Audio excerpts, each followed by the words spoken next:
Hi folks, Fuzz here, back with more Dragon Quest XI today, and some of you have noticed I have been streaming Tales of Vesperia also since quite recently, but that shouldn't interfere with our playthrough here. I do plan to continue on with this one, especially since we've made such good progress as we're now well into Act 2 and about 60 hours or so into our adventure. So just in case some of you are worried, I definitely don't plan on neglecting this particular playthrough just because I'm going to be doing other projects as we go into the new year here.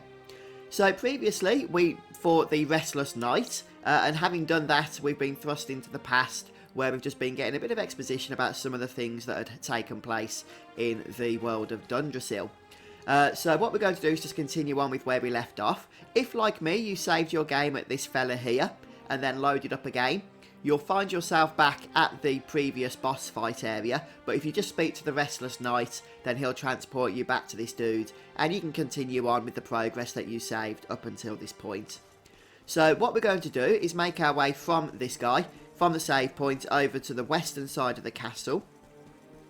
And as we do so, we're still upstairs, of course, we're going to enter towards the throne room area. Now, when we come to the throne room, there's going to be two more rooms that we can go ahead and enter as well. We're going to start with the northern of these.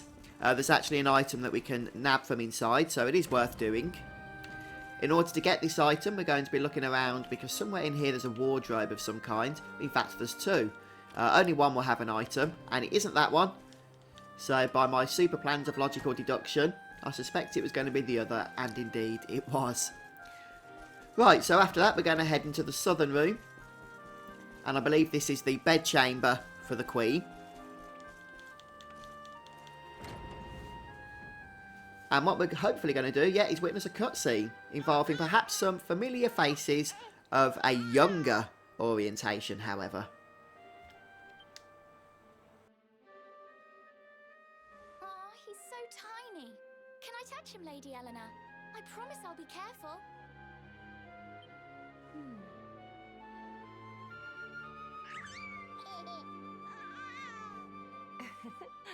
I think he likes you, Jade. He wants to play.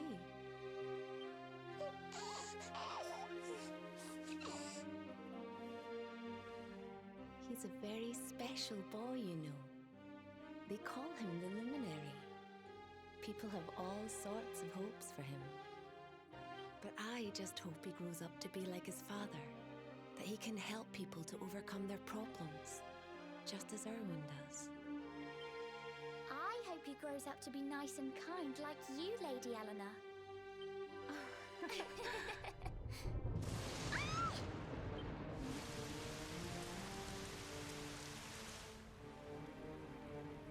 King Erwin!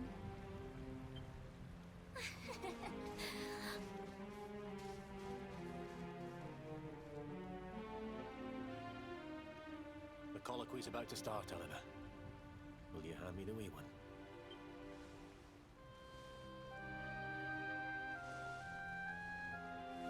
All right, wee man. Let's go and talk to some scary old men, shall we? Don't worry. Daddy will look after you. Oh, Erwin. You don't need to hold on to him so tight, you know. Let the poor boy breathe.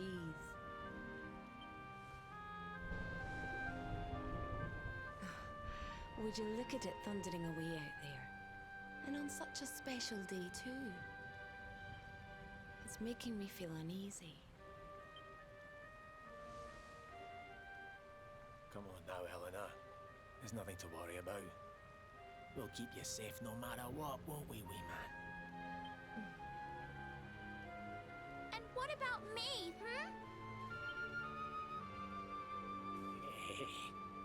You don't need me to protect you, Jade. You've got King Carnelian. Your dad's a force to be reckoned with, and no mistake.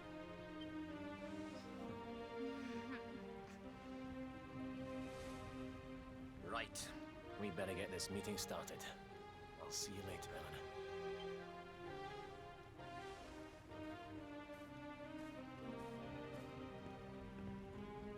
Good luck. Both of you. That was quite a nice cutscene, actually. I enjoyed that. There's something quite profound about the strength of family and I think we saw that there, didn't we? So we're going to continue on with our exploration here, and again continuing by opening up people's private wardrobes, but alas, we do need that diamond that's found within. Well, actually, I suppose we don't really need it, but it's nice to get everything for the sake of completion.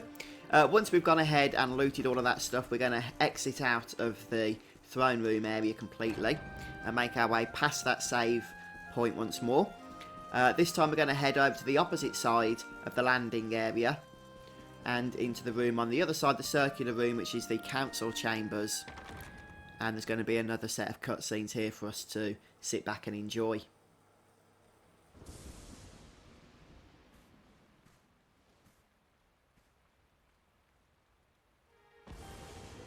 This child, he is the one? He bears the mark. There's no mistaking it.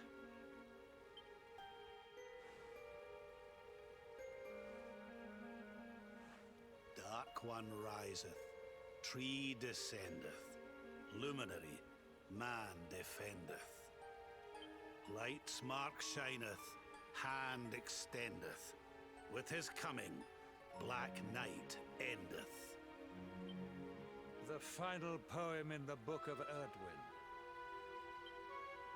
The legends tell us that the Dark One was defeated by the Luminary in the Age of Heroes, bringing eternal peace to the world.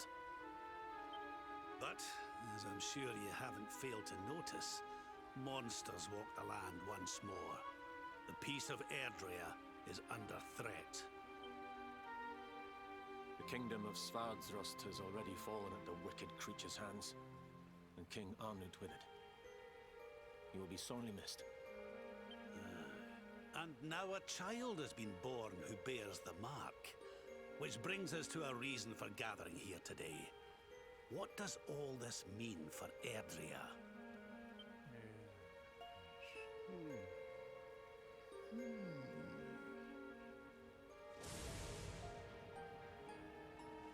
You speak of the Dark One, of monsters running wild, of the peace of centuries crumbling. But surely, the birth of the child signals an end to our woes. Now that the Luminary is among us, the balance can be restored, the peace can be maintained. All is well, is it not? You believe that the presence of the Luminary will ensure that peace prevails? Can you be certain? Forgive me, Lord Robert, but the Book of Erdwin contains another poem concerning this matter, does it not?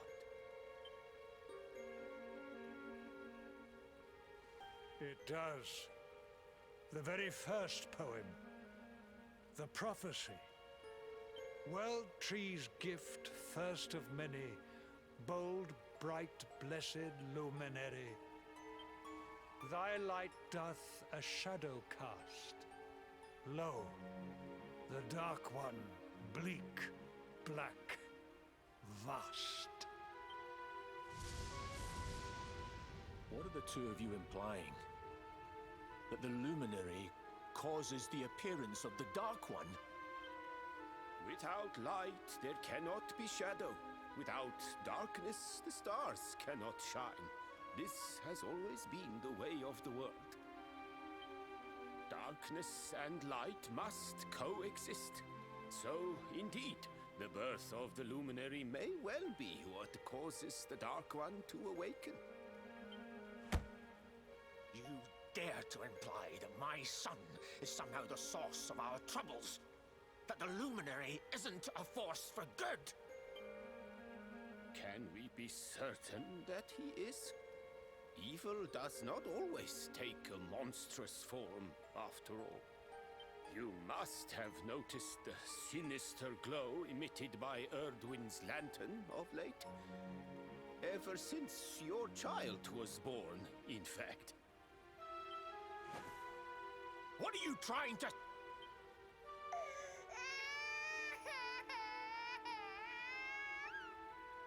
Oh. The star sings at night, you know. I have heard it. It sings of Erdria's destruction.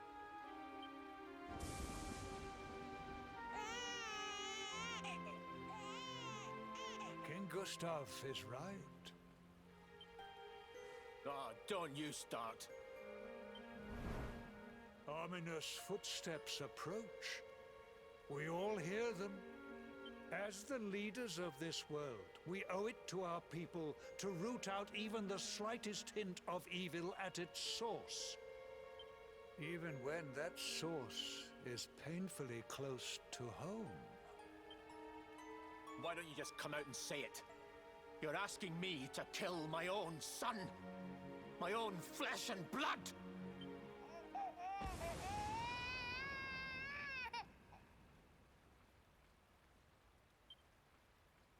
Something happened. Not long before the child was born. I'm sure some of you saw it.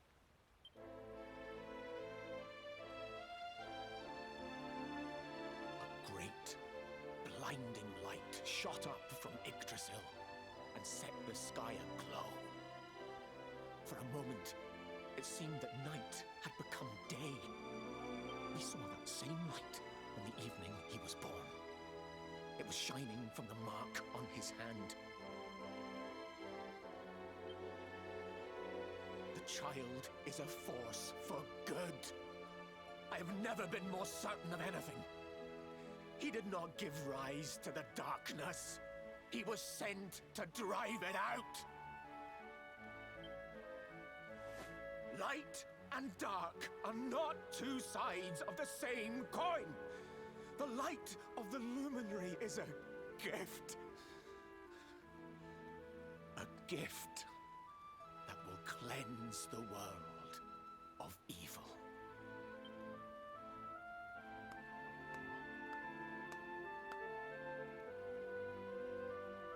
A rousing performance indeed. Of course, if you had shown even a whit less conviction, we would have had no choice but to remove the child from your care.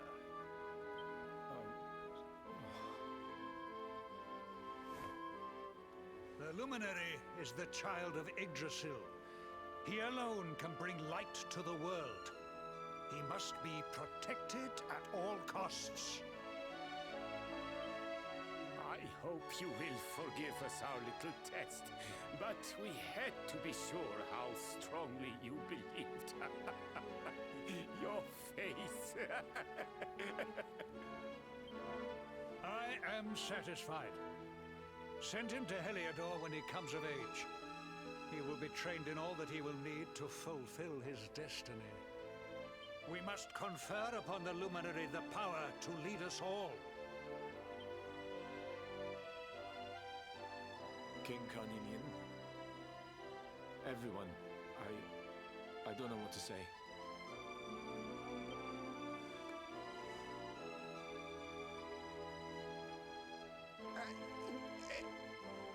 Very good. The most pressing item on our agenda is dealt with. And it ended just as I knew it would. Now the matter is settled. Our kingdoms are united in their purpose.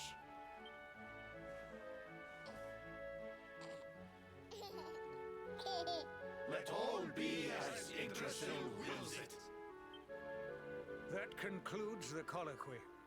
Now, all that remains is to introduce the Luminary to his adoring public. Thank you, King Carnelian. My friends, I'd like to thank you all for coming. Now, Your Majesty! what is it? You must flee the palace immediately. Monsters! Hundreds of monsters!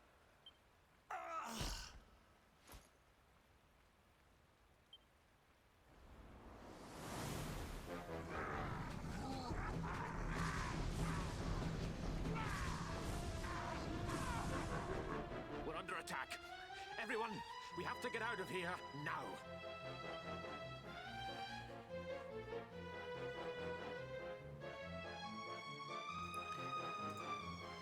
Rightio, so this is where the monsters begin their attack on Dundrasil, and we're going to basically do what we can here to help out. We know that Erwin is eventually going to succumb to the unfortunate power of what's-his-face, the bad guy, that begins with an M. Keep forgetting his name though. Come in force, but they shall not have the child. Mordigon just came to me. And I will keep them at bay. Take Eleanor and the child and flee the castle. Now! But King Carnelian, this is suicide!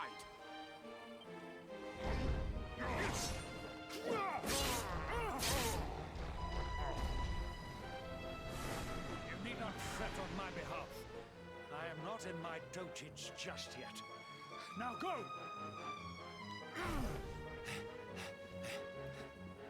Thank you. Both of you. Okay, so what I was saying was, Erwin obviously inevitably falls to Mordigon's will, but right now he's still protecting the baby version of us, so we're going to do what we can to help him with this. Right then, first thing first, we're going to go ahead and fight the monster here. We are, of course, going to have to do so as a solo fight, so I'm just going to go ahead here and select tactics to show no mercy. So for these initial battles, that's absolutely fine. Once we start to get some AoE fights, you might want to unleash some quadra slashes. But for now, we're absolutely fine. And what we're going to do is head over to the throne room area once more. So, of course, we can't save. The person that, you know, would do that for us does not want to be standing around through this monster invasion for some reason. So I don't think we have to fight these first two monsters here, but I am going to do so just in case. I'm pretty sure we can fight these guys as well in other places, so we don't need to kill them here in order to add them to our bestiary. In fact, I probably already have done, to tell you the truth. King Erwin, there you are. We were so worried. You're alive. Oh, thank the heavens. When we saw the monsters coming, we feared the worst for you both. Never mind that now. We need to get out of here, all of us. Come on.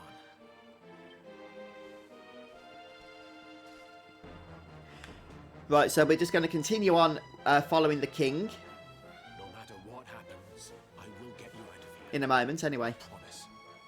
Let's go.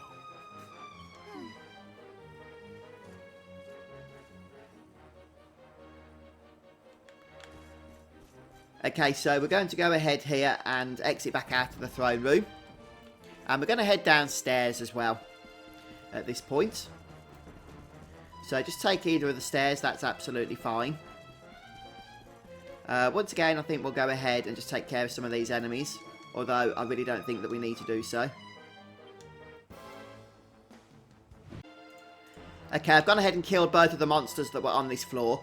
Note as well that before heading all the way down, which is what we need to do, you can actually go and save in the room to the west of this particular middle floor. You can also heal up by speaking to the person that you can save at as well at the church. So just bear that in mind. Might want to do that since we've gone through some lengthy cutscenes and stuff before moving on.